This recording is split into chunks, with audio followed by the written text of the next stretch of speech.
Triste primato per il Veneto. Nel 2013 è al terzo posto per il numero di fallimenti, un fenomeno che ha subito una drastica accelerazione negli ultimi mesi, ma che è cominciato ad essere massiccio nel 2008.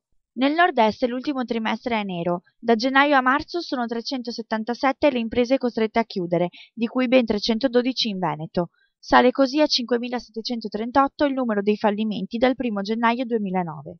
Dai dati del primo trimestre 2013 emersi dall'analisi dei fallimenti in Italia di Cribis DNB, società del gruppo CRIF che si occupa di business information, il Veneto è al terzo posto dopo la Lombardia e il Lazio. Sono ben 4.609 i fallimenti rilevati in Veneto in 4 anni e la regione porta un'incidenza dell'8,58% su un totale italiano di 3.637 imprese che hanno chiuso i battenti solo negli ultimi 3 mesi, i peggiori in assoluto degli ultimi 4 anni.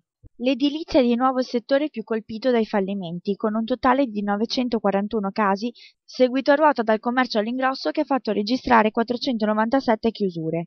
La situazione è difficile anche per i settori dei servizi commerciali con 221 casi, dei manufatti in metallo con 162 e dei ristoranti bar con 147 casi.